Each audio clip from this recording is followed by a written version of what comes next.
Well, what's in the news? Barack Obama created a little controversy a couple weeks ago, suggested we should all learn Spanish.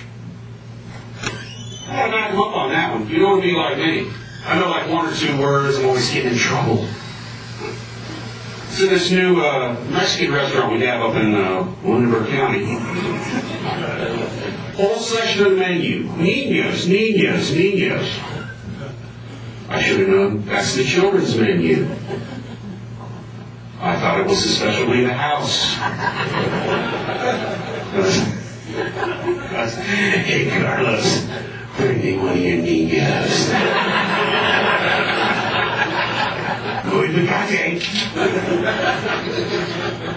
Carlos beat me mercilessly.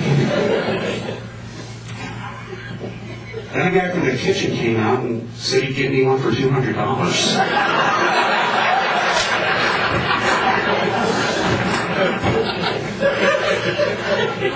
So, man, I'm not that hungry. Just go home and have a wife with me or something. He said, yeah.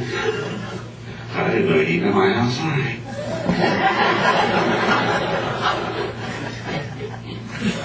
Well, this is a great cause we got going down here. We raised lots of money.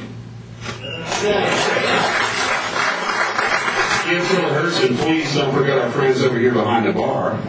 They certainly didn't come here to hear old Johnny. But I think it's great we're doing all this work for the kids. Kids have it tough these days. I mean, there's so many negative influences out there in the media and everything. Sports is a great thing. I feel bad for the kids, all the stuff on TV, all the bad music. It's not like when we were kids. I mean, we had wholesome stuff. We had those cute cartoons, glorifying Charlie the Tuna trying to commit suicide so he could be devoured. That didn't cost any mortgage, did it? Mommy, what happens when Charlie goes to Starkist? Well, Johnny and Charlie's tooth problems are all over. They don't stop being a burden on his family. But we're a lot happier before you get home. Okay, Mommy, thank you. I'll go play with the empty bottles now.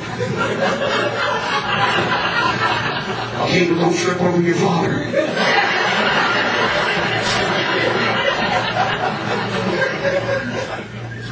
Okay. Actually, I like to give back. I like to do my part. This is not for cheap applause. We're going to make a Wish Foundation. All right, I get one cheap applause. Yeah, they came to me. They said, Mr. Cook, there's a very sick little boy in our town, and you're in a position to help him live out his lifelong dream. I was like, sure. What's his lifelong dream? Stand-up comedy? His lifelong dream was to hit me in the stomach with a shovel. I don't think that kid's ever going to die.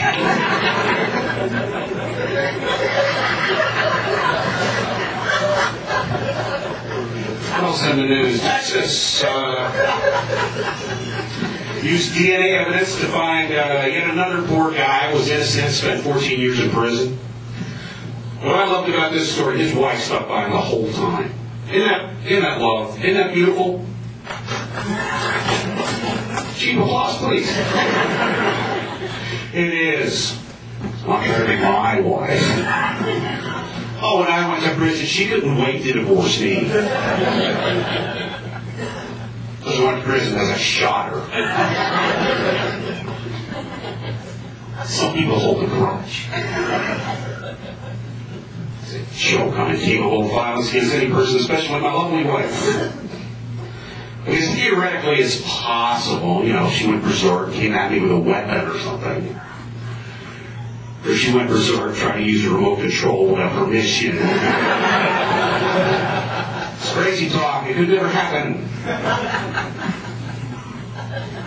Of course, I only do that joke because it's honesty and Glenn can attest that my wife never comes to the shows.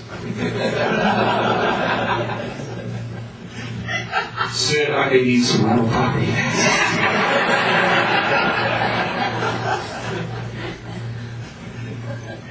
Actually, I don't like making making jokes about my marriage. I don't like talking about my marriage. I think any couples out here, cheap applause. Everybody thinks they're an expert on marriage now, don't they? Don't you hate that? Everybody's full of advice. You know who the worst is? This damn busybodies down at Poison Control. Every time I go down there, it's like, Mr. Cook, you guys just try counseling. Mind your business, Dr. Phil. Actually, we did try counseling one time. Nice lady, she gave us some role-playing exercises. She said, okay, you two, now pretend the house is on fire. What are the first 3 things you'd save? My wife said, 3 padlocks so he can't escape. Then they high-fived and started making out. Then they wouldn't let me watch. Well, I'm from Lunenburg County. You know, this dies when I go to Vegas.